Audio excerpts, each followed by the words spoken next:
territory and to secure some rents from it is an old process. It starts, as James C. Scott pointed out, with these Neolithic settlement camps. But then what you have developing in subsequent periods is a consolidation of those rules of territory building. So by the time you come to contemporary states, territorialization, territory, and sovereign power over territory has taken multiple forms. It changes shape. So you can talk about settlement camps, you can talk about new forms of settled agriculture and irrigation systems and forms of control over water, management of those networks, administrative structures, bureaucracies even that control large rent collection processes across vast territory. Colonialism is replete with examples of this kind of territory building.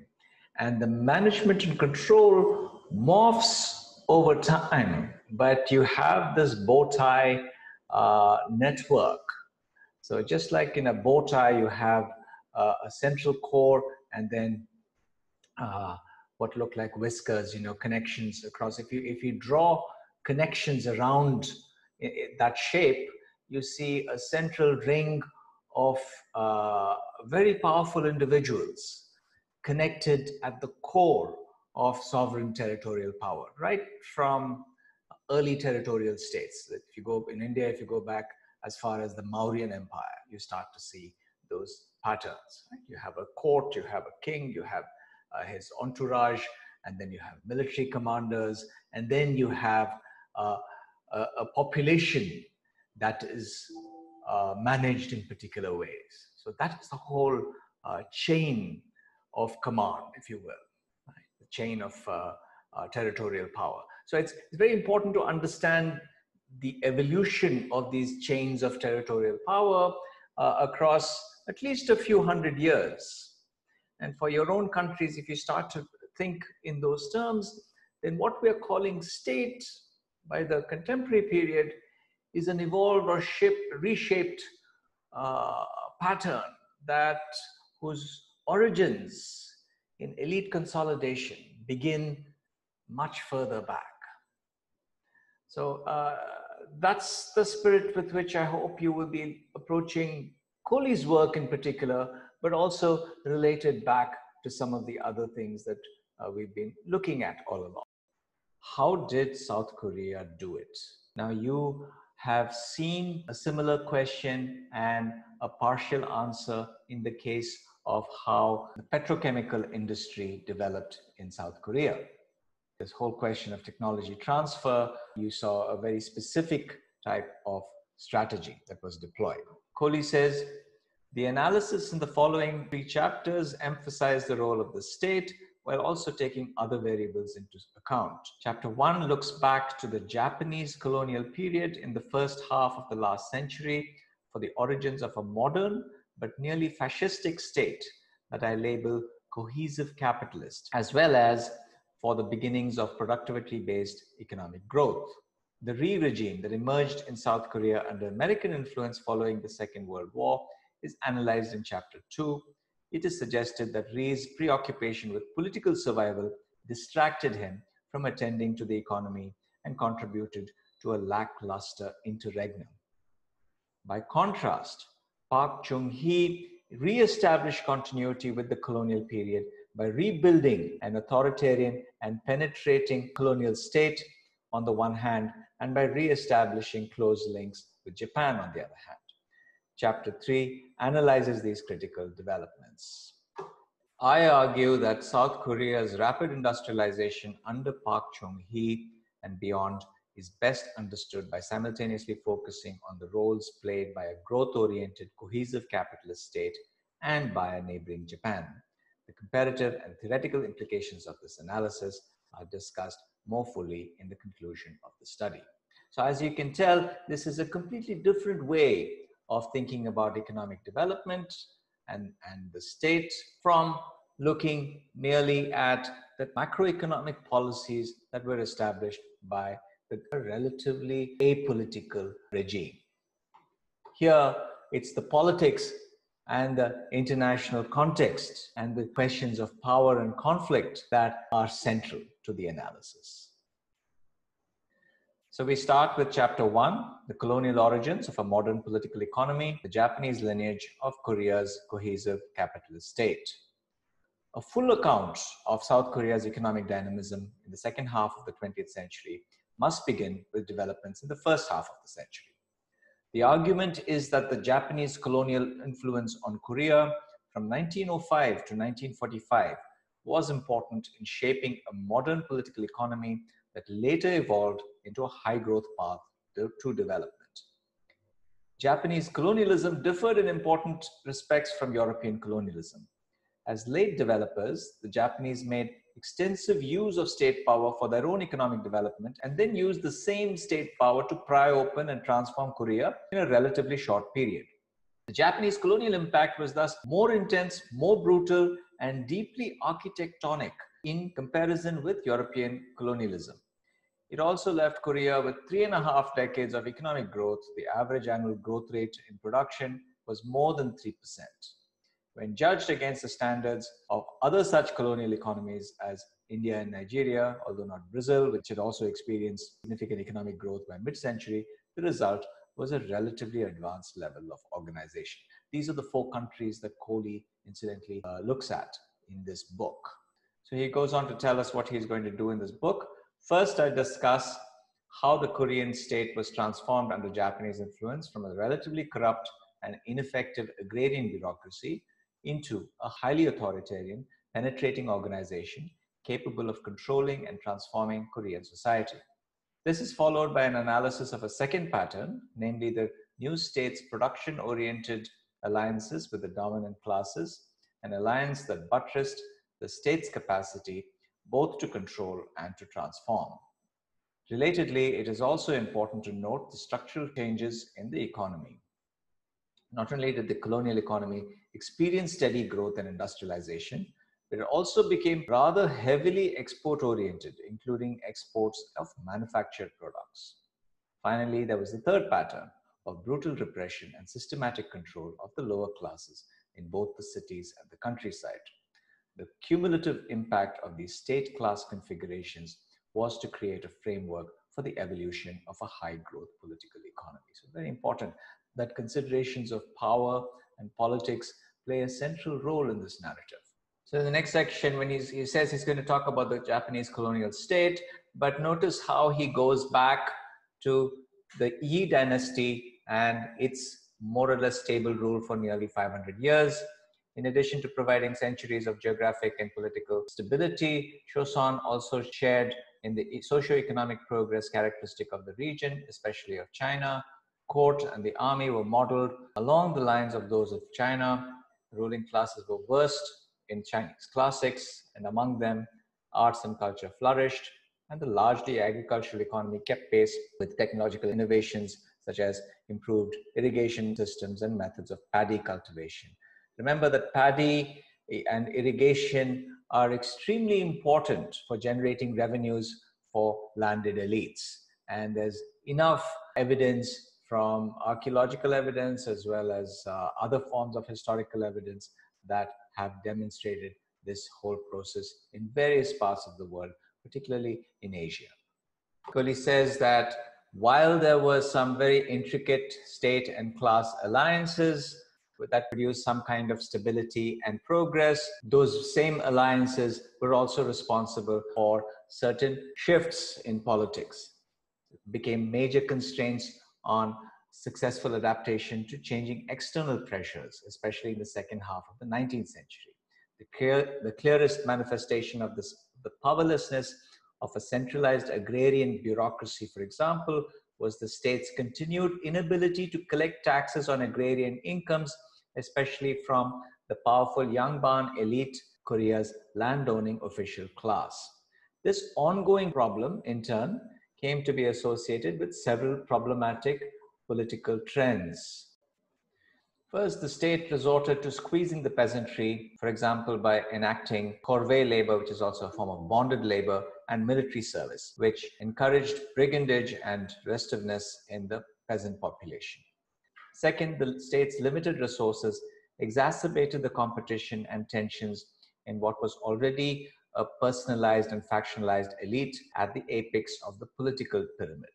And finally, financial difficulties made it difficult to mobilize any serious military response to growing military pressures, to growing external pressures. So you see how this stability was perhaps too much, created this homeostasis.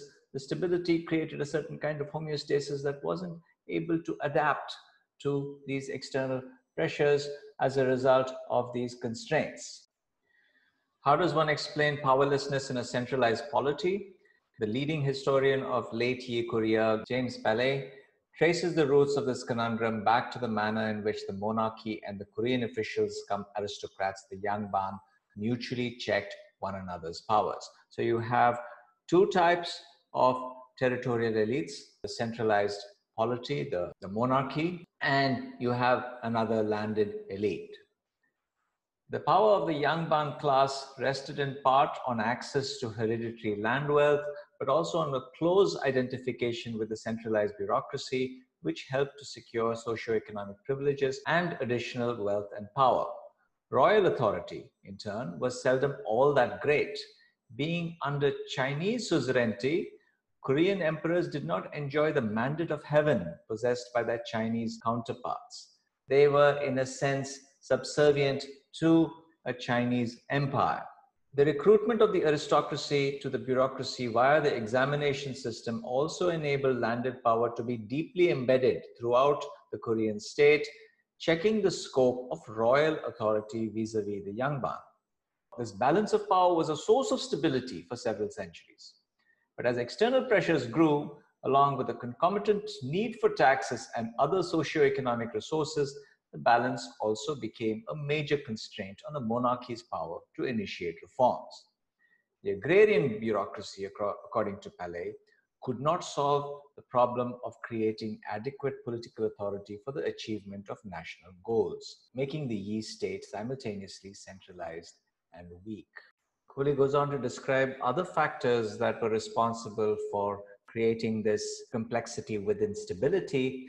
And he says that in sum, the ineffectiveness of the Yi state was rooted in part in the pattern of state-class linkages and in part in the design of the state itself. So these abstractions, state and class and so on, they're short, really, you can think of them as shorthand for describing a set of processes that he's quite careful to delineate.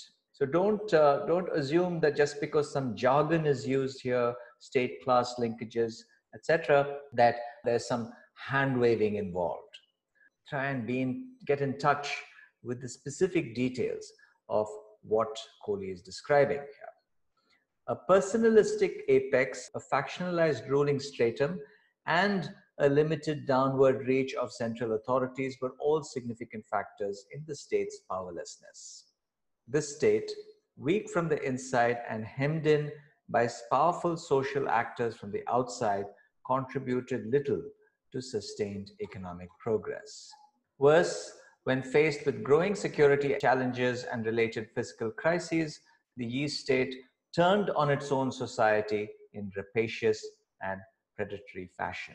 So Kohli asks, since rapacious and ineffective states were common in the world of agrarian bureaucracies, and indeed continue to be a common feature in parts of the contemporary developing world, especially in the case of Nigeria, one may genuinely wonder how Korea's predatory agrarian bureaucracy was transformed into what some may describe as a developmental state. So that's the central question. Or, using my preferred language, how was an ineffective and rapacious patrimonial state transformed into a well-organized, cohesive, growth-promoting state? What Kohli is saying is that the type of development that took place in Korea in the early part of the 20th century mirrored in some ways the kinds of development that were taking place under the Meiji regime in Japan. Key architect of the early 1907 to 1909 reforms was the Meiji oligarch and the former Meiji-era premier, Ito Hirobumi, whose role helps us to trace the origins of the design of the new Korean state. And this was modeled on the Prussian bureaucracy, the German bureaucracy, as a model for Japan. The Prussian model was a route to Western rationality and modernity that did not entail succumbing to Anglo-American liberalism. So in order to play off, in order to modernize, but not modernize in the sense in which the Americans and the British had modernized, to take the German approach seemed to be the preferred way in which the Meiji regime decided to develop Japan. So Ito helped to reorganize Tokyo University as a school for government bureaucrats, and by 1887, a basic civil service and entrance apprenticeship based on the Prussian model was installed. With this experience behind him, Ito was appointed in the early 1900s to run the Korean Protectorate with near absolute powers as the resident general or the uncrowned king of Korea. And he was quite self-conscious about his task. Quote, Korea can hardly be called an organized state in the modern sense. I am trying to make it such. While other colonial powers in other parts of the world also created a competent civil service, for example, the British in India, the Japanese colonial project was qualitatively distinct in both the extent and the intensity of its bureaucratic penetration. There were some 10,000 officials in the Japanese Korean government in 1910. By 1937, this number had reached 87,552. More than half of these government officials in 1937, or 52,270, were Japanese. Contrast this with the French in Vietnam or the British in Nigeria, who ruled colonies of similar size with some 3,000 people. In other words, there were nearly 15 Japanese officials in Korea for every French administrator in Vietnam. The presence of Korean bureaucrats trained and employed by the Japanese was also sizable. Nearly 40,000 Koreans qualified as government officials on the eve of the Second World War. One further characteristic of the colonial government that needs to be underlined is the successful link the Japanese created between a highly concentrated power center in Seoul and a densely bureaucratized periphery. All bureaucracies face the government of seeing to it that central commands are implemented by the officials at the bottom rung. We also referred to this as the principal agent problem, if you recall from the previous module. Of course, certain circumstances were helpful in establishing authority links between the center and the periphery. Ruling arrangements in Seoul were highly authoritarian. The power of the Japanese governors general in both policy making and implementation was absolute. Nearly all of them were senior military men, and Korea was not a very large country in terms of both population and size. And here again, note the contrast between this situation and the British in India. And then he also talks about how symbolic politics was used to create a state society or a public-private distinction and to convey the will of the state to the farthest reaches of society. So recall Foucault's ideas of governmentality in France. You'll see some of the parallels here. And then, of course, around the police force, in addition to developing the civil bureaucracy in the new Korean state, the Japanese also helped to develop the state's essential arm, a well-organized police force. There's a lot that's been written about the police, by the way, in contemporary political theory, and I would advise you at some point to look into the work, say, of Jacques Rancière and many others, criminology.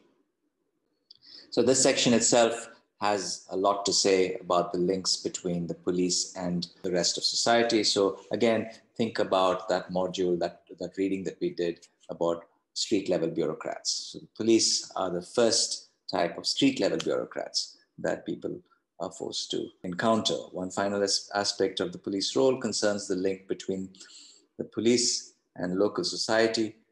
Via local elites, the police successfully utilized the proverbial carrot and stick to incorporate village elders and others into a ruling alliance. The police thus buttressed their already extensive powers by working with rather than against indigenous authority structures. So very interesting to see how state processes developed during this colonial regime in Korea quite early on.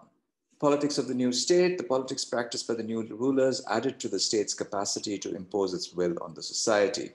Except for a somewhat liberal interlude in the 1920s, the political practices of the Japanese colonial state in Korea were, for the most part, brutally authoritarian. This was especially so from 1930 onward, when Japan created its own version of fascism at home and exported it to its colonies. For example, Korean newspapers were either suspended or heavily censored, political protest was met with swift retribution, and political organization and public gatherings were generally banned. Those professing Korean nationalist sentiments were either exiled or remained poorly organized. And this part is very common. Japanese used thought police to detect and eliminate active political dissidents, and also developed a spy system to buttress the civil and police bureaucracy that was probably better developed in Korea than anywhere else in the world. And this is very important. In spite of the power and pervasiveness of the state the Japanese had created, it would be a mistake to believe that a thorough bureaucratic penetration and a politics of fear were the only instruments of rule. There is no doubt that bureaucratic growth enabled the new state to undertake many more activities that contributed to economic growth, and that repression enabled the establishment of order, freeing the state elite to focus on other, quote, developmental matters. Nevertheless, bureaucratic and repressive power are seldom enough to elicit the measure of cooperation that is essential for generating economic dynamism. We must therefore also take note of other non-repressive instruments of rule that the new colonial state put to use. And here I would again ask you to recollect the word hegemony, the meaning of the word hegemony, which Gramsci uses, and it implies both force and consent. So how was consent secured in the case of Japanese colonialism in Korea? First, a segment of the Korean political elite in the pre-colonial period was quite favorably inclined toward Japan. These Koreans from the political class were incorporated, both officially and unofficially, into the new system of rule. Second, and relatedly, the colonial state forged numerous implicit and explicit alliances with the Korean propertied classes that turned out to be of critical long-term significance. To conclude this subsection, the Japanese in Korea replaced the decrepit Yi state with a powerful centralized state. This was no liberal state. It was more statist vis-a-vis Korean society and considerably more repressive than even the statist and illiberal Japanese political economy of the period. Central decision-making was highly concentrated in the office of the Governor General, whose will, reflecting the imperial design and goals, was implemented via an extensive, well-designed and disciplined bureaucracy. The new state also achieved considerable downward penetration. The civil and police bureaucracies both reached into the society's nooks and crannies while continuing to respond to central directives.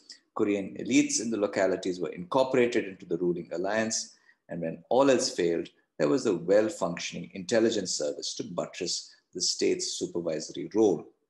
So Kohli goes through some parts that I'm skipping over, but I want you to read them. These have to do with the organization of the agrarian part of the economy and early industrialization in Korea, which was organized around conglomerates, business conglomerates, which became the pattern that continued in the rest of the century. This section, the colonial state and the lower classes, is significant as well. The colonial authorities sought to transform Korea to meet Japanese imperial needs. Controlled involvement of the lower classes, peasants and workers, was essential for the success of this project. And both the colonial state and the propertied classes collaborated to ensure their compliance. While historical studies of lower classes in colonial Korea are meager, such scattered evidences as is currently available suggest that both peasants and workers derived few benefits from Korea's rapid economic transformation. From a political standpoint, the pervasive, highly repressive colonial state succeeded in imposing order on Korean society, thereby freeing up the cohesive state to focus its political energies on the pursuit of a narrow, production-oriented agenda. On the economic front, incomes and wages generally lag behind productivity gains, facilitating higher profitability, savings, and investments. R greater than G, if you recall from the chapter on Piketty. Moreover, since much of the growth was export-oriented, lagging incomes and limited mass demand did not constrain growth. This repression and exclusion of the lower classes, so integral to the colonial political economy, continued well into the future. So it is important to analyze the structure and dynamics of the strategy. First, as far as trends in the colonial countryside were concerned, recall that pre-colonial Yi Korea was hardly a haven for the tenants, peasants, and others at the bottom of the social hierarchy. Yi Korea remained a slave society until the early 19th century. Although slavery then declined sharply throughout the century, it was the Japanese who actually abolished the practice. Furthermore, the Korean rulers of the Yi state dealt with recurring fiscal crises by squeezing the peasantry, especially via indirect taxation, thus contributing to misery, rebellion, and brigandage. What the Japanese did in this situation was to rationalize the strategies of both extraction and control. The Japanese developed a twofold strategy for controlling the peasant population: direct and effective downward penetration of the state and incorporation of landowning or other influential groups as allies, as ruling allies. To the best of my knowledge, there are no detailed available. So, the colonial state collaborated with both Japanese and Korean capitalists to devise the structures for controlling this working class. The broad framework was brutally simple. Attempts to create labor unions were prohibited. Trespassers were met with severe retribution, and there were few, if any, laws to regulate the workplace and protect workers. The anti-labor stance of the Japanese-controlled cohesive capitalist state of Korea was largely successful, even if the system did not eliminate all unionization attempts and strikes, especially in the somewhat more liberal 20s and again in the late 1930s, when a war economy increased the demand for labor and thus labor's bargaining power. So he describes some interesting strategies. During the war years, social controls on workers tightened as the state became directly involved in labor management. A Sampo system was established, whereby industrial patriotism clubs involving employers and employees were created for the purpose of increasing production. Workers' representatives, who were paid full-time salaries by employers, and employers formed associations that designed programs for educating the workers, making the production process more efficient and preventing disputes among workers, within quotes. In sum, a bureaucratic and penetrating cohesive state collaborated with property-owning groups in colonial Korea to create a repressive and exclusionary strategy for controlling the laboring classes. This strategy of control, moreover, was necessary for rapid economic transformation. Once the majority of the lower classes were subdued, the colonial state was free to concentrate its architectonic energies on the work of planning and pursuing economic transformation. Moreover, the political capacity to hold wage increases below productivity gains facilitated high profitability and thus continued investment and growth. So here I want to sort of put a footnote and say, think about the term political society. A political society, Gramsci uses, that is also used by people like Partha Chatterjee, refers to this melding of formal political actors and informal political actors who play political roles. And these may conventionally be called businesses or private sector groups, but essentially forming these elite networks of power. Okay, so I thought what we should do is also take a quick look at Wikipedia on Korea. We've got two other periods to cover, two other chapters to cover from Kohli's book, but I'm going to skip through this pretty fast because I want to give you a flavor of how to go about your country assignments. So going to Wikipedia is always a good first step for any type of research. Don't let people tease you about this. There's been a lot of evidence to show that Wikipedia's crowdsourcing seems to work for most forms of knowledge. Korea is a region in East Asia. Since 1945, it's been divided into what we know as distinct sovereign states. And what happened before 1945 is what interests us in this part of what we've covered so far in Kohli's book. Everybody should know for your respective countries, the geography of your countries, where is it located, and so on. I'm going to skip through the very early history and come to this period in the, starting in the 14th century. You have the Yi Empire, which overthrew the Goryeo dynasty, and then you see those developments being described in Kohli's first chapter pretty early on in the 16th century, late 16th century. The Japanese invaded Korea and Japanese colonialism was established fairly firmly. But beginning in 1871, Japan began to exert more influence in Korea, forcing it out of China's traditional sphere of influence. And as a result of the Sino-Japanese War, the Qing dynasty had to give up such a position according to Article 1 of the treaty, which concluded between China and Japan.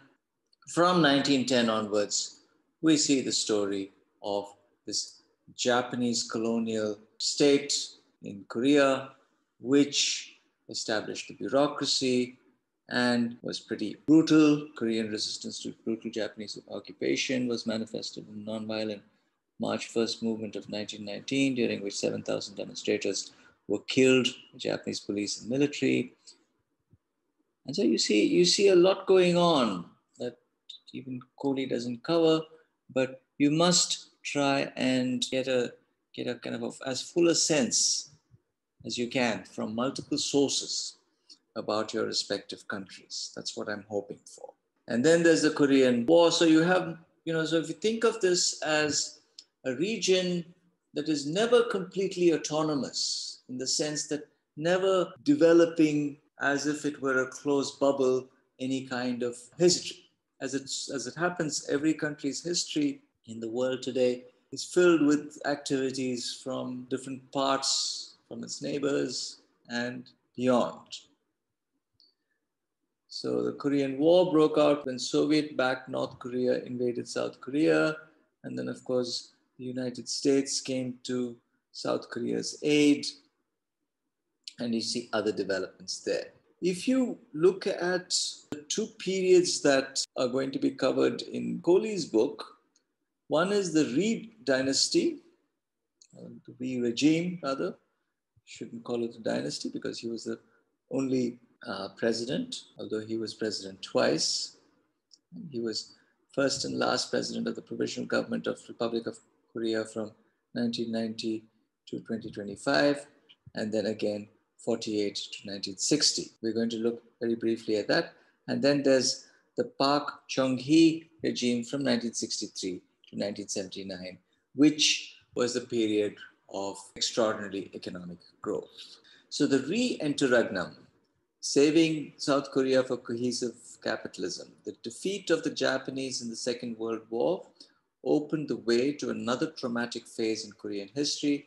As the Japanese hurriedly departed, Korean nationalism exploded. The country was divided into a communist North and an American-controlled South, and an externally aided civil war followed. All this is well known. Syngman Rhee dominated South Korean politics during this period, especially following the end of the South Korean War in 1953, and then prior to 1960 when he was forced out of power. I analyze in broad strokes these elements of the emerging South Korean state and society during the Rhee period that contributed significantly to longer-term economic development. So after the defeat of the Japanese in the Second World War, the Americans obtained control of South Korea.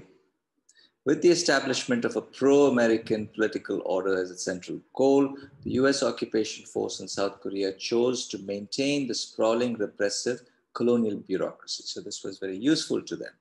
This posed a problem initially because the majority of the senior civil servants were Japanese. Political mood in quote liberated South Korea, however, was sharply anti-Japanese.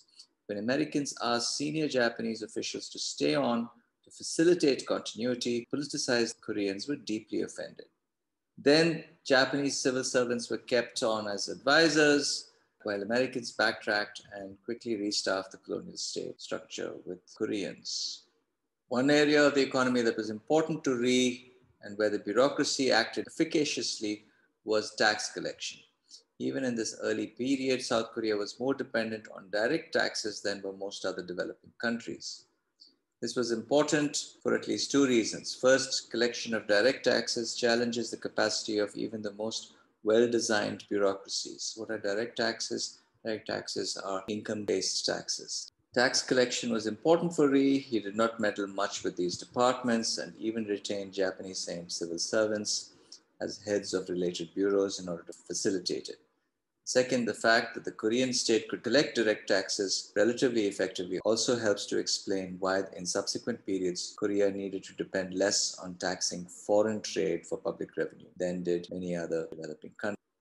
In Ri's hands, the police continued to be a highly centralized and effective agent of control. They were present in all parts of the country, shared close links to village heads and bureaucratic officials, and were feared by the general population. In sum, the infrastructure of the colonial state was maintained. The Ri regime in South Korea was largely an American creation, and in retrospect, Ri himself turned out to be an unexceptional right-wing autocrat. By the time the Americans propped him up after Second World War, he was already in his 60s. Coming out of the landed class, he had struggled against the Japanese in the early part of the country and turned to Christianity while imprisoned. None of Ri's subsequent American experiences, a Princeton doctorate in association with Woodrow Wilson, repeated visits to Washington to lobby for Korean independence, or an extended stay in Hawaii, turned him into much of a liberal. No surprise there. Ri presided over a turbulent polity. Generalizing broadly, Ri's approach to other Korean elites, both political and economic, was to buy the support of as many as possible, to maneuver and outmaneuver challenging factions, and when all else failed, strong-arm these challengers out of the political arena. As to the rest of the society, three trends give some sense of the mass politics under Ri and were economically consequential: repression, deliberate social reorganization, and co-optation. Turning to the countryside, land reform went a long way toward taking the steam out of peasant restiveness. So the countryside during the Ri period was relatively quiet. When the Japanese departed, only about a third of the land was controlled by owner-operators. The remaining land, nearly 63%, was leased out by Japanese and or Korean landowners. The Japanese sold a fair amount of the land that they owned in a hurry, and the rest of what they owned, nearly 14% of the total, came under direct control of the American military. Ri and other upper-class politicians opposed the redistribution of this land. American forces, however, worried about land hunger and communism, demonstrated considerable foresight. They stabilized tenancy rents and redistributed most of the land that had formerly been owned by the Japanese. The changing land tenure situation had several important consequences. First, land ownership became quite egalitarian. For example, if small landholders under 2.5 acres occupied only 10% of the total cultivated land in 1945, by 55, they occupied nearly half of that total. So you had more egalitarian distribution of land. Small holdings, but many more people had it. Second, the economic impact of land distribution would come only later because the Ri regime did not invest much in agriculture, and there were no dramatic gains to productivity during this period. And finally, the landowners who totally lost out, most absentee landowners, took their compensation, savings, and energy and threw them into both industry and education, such that the education explosion that followed was financed primarily by these dispossessed landed. Kohli goes on to talk about how during this period, industrial activity grew, but really mostly as a result of rebuilding war-destroyed mining and manufacturing. Some critics of Ri's import substitution economic strategies criticize the record as if industrial performance in this period were truly dismal, but in fact it was middling by subsequent Korean standards. Along with the land reforms discussed above, the transfer of Japanese-owned mines and manufacturing plants to Korean entrepreneurs rapidly created a private enterprise economy operated mainly by Korean owners. Economic growth during the Ri period was built on this base. While issues of investment and a variety of price regimes during the Ri period are discussed below, this economy already had some hidden strengths. The economic recovery was largely supported by a massive inflow of foreign aid from the United States. Between 1953 and 1960, US aid to South Korea, nearly all of which was a grant, amounted to some 10% of the latter's GNP per year. So that's quite a significant amount of grant money. So infrastructure was quickly rebuilt, electrical power supply was recreated, and a variety of mines and factories were restored and reopened. Textiles were a big part of what became prominent during this period, and we know in retrospect that this textile industry would spearhead South Korea's export drive in subsequent years. So Kohli also says that savings rates were pretty dismal, pretty low during this period. So if you remember what we talked about, Haradoma model, you need to have high savings rates in order to have high reinvestments and subsequently economic growth. Kohli says that so very many reasons why during the regime economic activity was low. But the final point concerning how Rhee's priorities detracted from systematic pursuit of economic growth is the nature of state-capital relations during this period. The relations between the political and economic elite during Rhee's rule are best described as mutually corrupt. Rhee's legitimacy was relatively shallow, and given the periodic American pressure that he renew his mandate via elections, he constantly needed financial help to buy the political support of real or political challengers. Control and allocation of scarce foreign exchange, government contracts, and credit enabled Rhee to establish ties with a select group of Korean businessmen. These businessmen, in turn, channeled some of this quick money that they made back to Rhee and to the political organization he controlled, that is, the Liberal Party. This pattern of political alliance, in turn, hurt economic growth via two different routes. First, a number of well-connected businessmen found relatively easy ways of making money without really undertaking productive investments. Second, Rhee's dependence on these businessmen sapped any capacity he may have had to prod them into more productive activities, a capacity that became much more evident during the Park era. The South Korean state and economy acquired certain important traits during the Rhee period that contributed to the growth, quote-unquote, miracle of the 1960s and beyond. Among these, the following are noteworthy. An efficacious and also repressive colonial state was maintained, if not rebuilt, under American tutelage.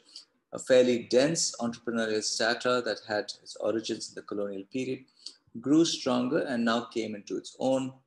Workers were re-corporatized, more or less in the same fashion as the colonial period. Agricultural land was redistributed in a fairly egalitarian manner, and thanks to the technology and institutions inherited from colonialism, agricultural productivity continued to improve. Building on a good colonial base, there was rapid spread of education, including basic literacy, and the colonial industrial economy was rebuilt, ready for further expansion. Rhee himself tended to ignore the economy, contributing to low domestic savings, a distorted price regime, and corrupt relations with capitalists. A non-purposive regime was thus the main economic villain of the era. By contrast, the state and the economy, inherited from colonialism and then rebuilt with American support, ended up providing some of the important blocks of Korea's future hypergrowth. So in the third period, Kohli is looking at the Park Chung-hee period of rapid industrialization. Park Chung-hee's rule in South Korea lasted nearly 2 decades, from May 61 to October 79. During this period, he put Korea firmly on the route to cohesive capitalist development, mainly by recreating an efficacious but brutal state that intervened extensively in the economy. South Korea industrialized rapidly during this period, with growth in mining and manufacturing nearly at 15% per annum, and the overall economic growth averaging some 9%. So it's important to note that Park Chung-hee was a military dictator. He came to power in a coup d'etat in 1961. So the emergence of Park Chung-hee and his colleagues as South Korea's new rulers marked a dramatic change in the nature of the country's leadership. Most obviously, elected civilian leaders were forcibly replaced by military men. In their 30s and 40s, this group represented a new generation. Admiration for Japan replaced pro-Americanism. Park, for example, had experienced rapid career success in the Japanese colonial army. Educated at the Japanese Military Academy in Manchuria, he graduated at the top of his class and then went on for 2 years to the Tokyo Military Academy. What is clear is that while Park was a strong anti-communist, he was also no political or economic liberal. He justified the coup in terms of the Asian masses who preferred bread to freedom and as an act necessary to save the nation, so all in quotes. He believed that the solution to both the communist threat and economic development was a state-guided great national awakening. So ideas of order, restoration of political order, valuing order over political freedom, all of these are marks of autocracies. So much like the colonial state, Park created a political system with lots of spies, internal and external spies, but he also built up the bureaucracy. The main point is that the reconstructed bureaucracy continued to be based on the Japanese model. So according to a former correspondent of the Far Eastern Economic Review, Park grafted the powerful growth-oriented bureaucratic structure of the Japanese colonial era onto the Korean political structure. He did this by drawing on what he knew best of Japan, the militarized top-down approach. How did this approach manifest itself?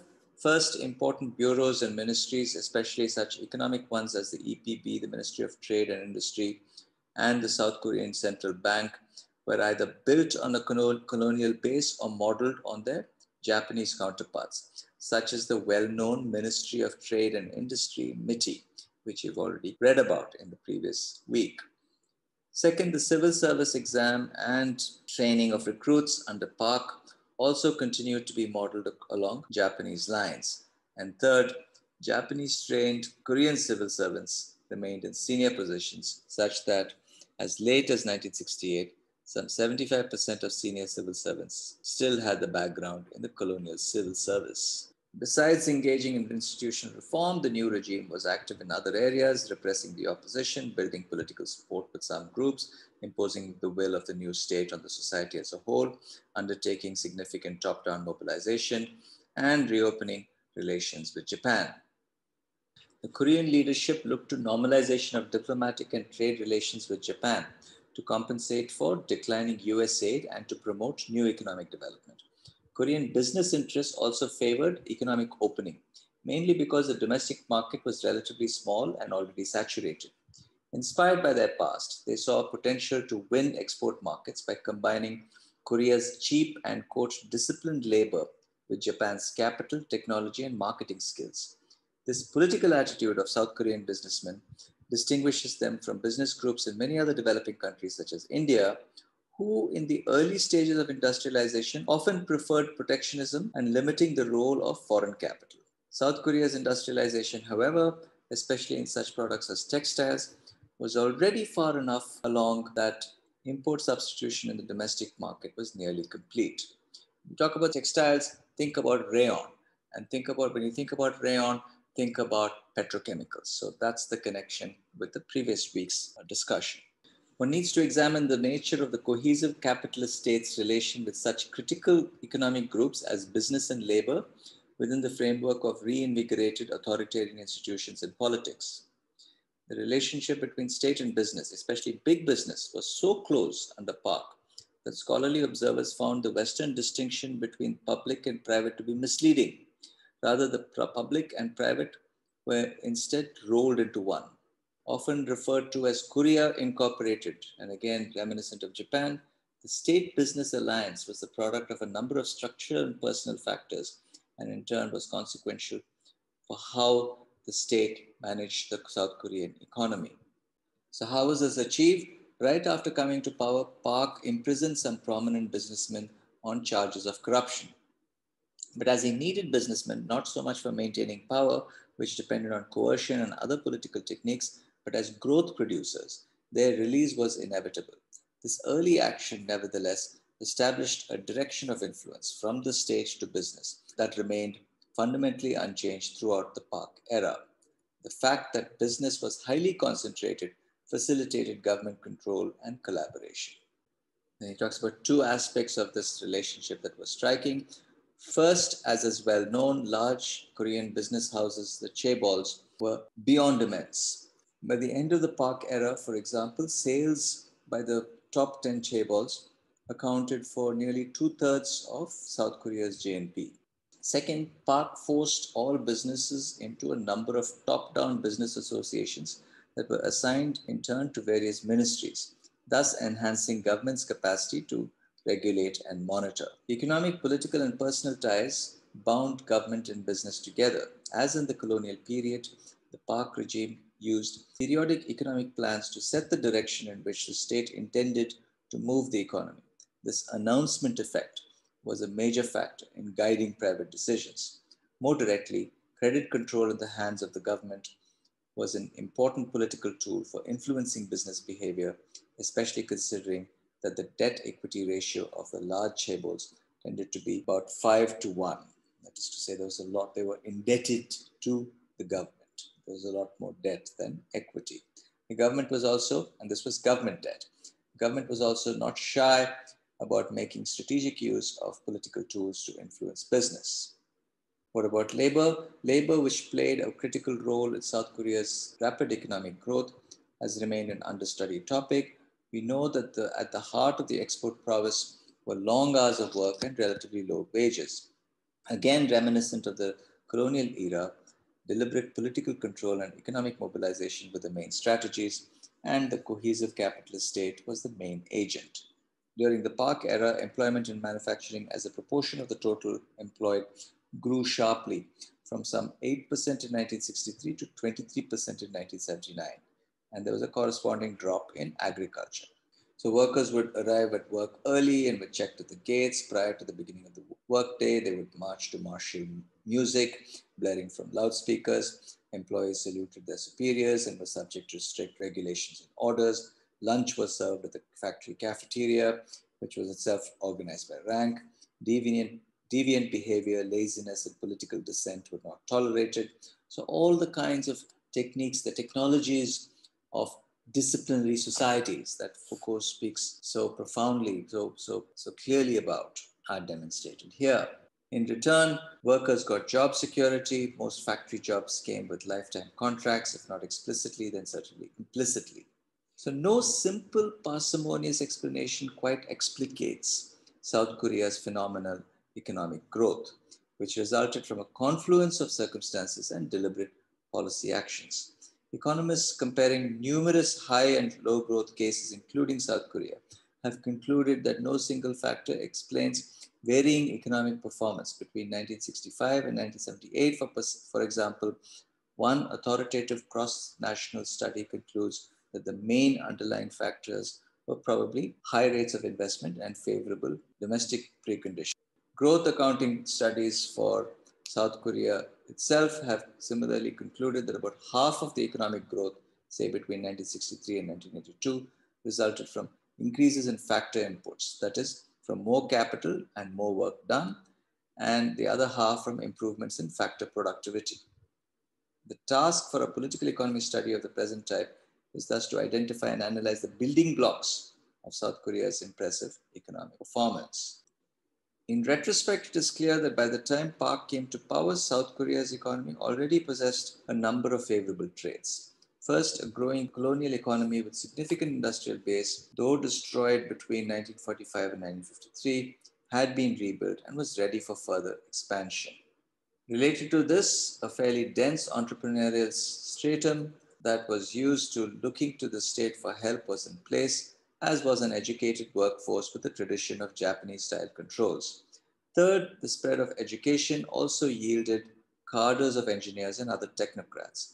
And finally, agricultural land had already been distributed in a fairly egalitarian manner, and thanks to the technology and institutions inherited from colonialism, agricultural productivity had improved steadily. Very few developing countries embarked on their quest for industrialization with such favorable conditions already. Kohli goes into quite a bit of detail about technology imports in particular, its unpackaging of technology that you looked at last week.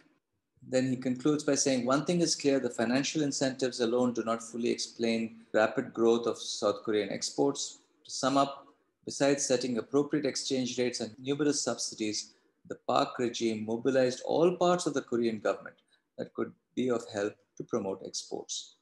Moreover, exploiting its considerable reach into the society, the Korean state cajoled its businessmen to fall in line with its export plans while ensuring a steady supply of cheap but disciplined labor.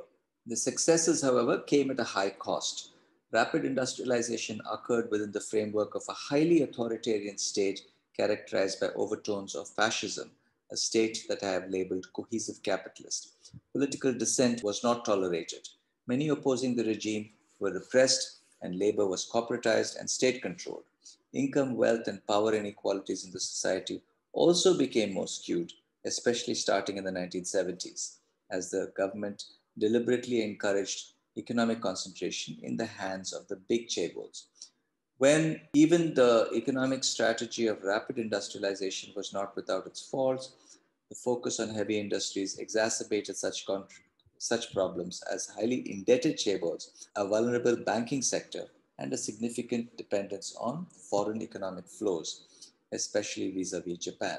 These difficult problems continued to fester, demanding solutions in subsequent periods, especially when a serious financial crisis and economic slowdown enveloped the East Asian region towards the end of the century.